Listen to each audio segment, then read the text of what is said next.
ഹാപ്പിയാണോ? തീർച്ചയായും 100% ഹാപ്പിയാണ്. കാരണം നമുക്ക് എനപ്പോയ എസ്റ്റാബ്ലിഷ്ഡ് ഇൻസ്റ്റിറ്റ്യൂഷനാണ്. അവിടുത്തെ നമുക്കറിയാം എഡ്യൂക്കേഷൻ എന്താണെന്ന് നമുക്കറിയാം. അതുകൊണ്ട് തന്നെയാണ് നമ്മൾ അങ്ങോട്ട് വിട്ടത്. നമ്മളെ സംബന്ധിച്ച് ഇപ്പൊ എനപ്പോയ അവിടെ ആണെങ്കിലും ഇപ്പൊ മംഗലാപുരത്ത് എനപ്പോയ പഠിക്കുന്ന ഒരു ഫീലിംഗിലാണ് ഞങ്ങൾ നിൽക്കുന്നത്. എല്ലാവരോടും ഞങ്ങൾ ആ എനപ്പോയ മംഗലാപുരം ആ ഇൻസ്റ്റിറ്റ്യൂട്ടിൽ പഠിക്കുന്നുള്ള രീതി. പക്ഷെ രാജ്യം അവിടെ ആണെന്നേ ഉള്ളൂ. പക്ഷെ സെയിം തന്നെ, അതെ, ഒരേ ഫാക്കൽറ്റി, ഒരേ ഫെസിലിറ്റി. അതെ, അതുകൊണ്ടാണ് നമുക്കൊരു ഭയങ്കര ഹാപ്പി. അതുകൊണ്ട് പ്രത്യേകിച്ച് ഇവരുടെ എല്ലാവരുടെയും നല്ല ഒരു ടീം വർക്ക് ഉണ്ട് കേട്ടോ. അത് ശരത് സാർ അങ്ങനെ കുറെ പേരുണ്ട്. പിന്നാലെ നടന്ന് വിടുക മാത്രമല്ല, പുറകെ നടന്ന് അന്വേഷിക്കലും.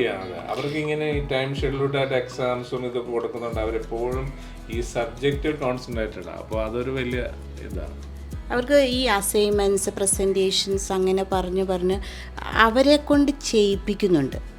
അങ്ങനെ ചെയ്യുമ്പോൾ ഇവർ റുട്ടീനായിട്ട് ഞങ്ങൾക്ക് ഇന്നതുണ്ട് അതുണ്ട് എന്ന് പറഞ്ഞിങ്ങനെ എപ്പോഴും എൻഗേജ്ഡാണ്. അത് തന്നെയാണ് നമുക്കും വേണ്ടത്.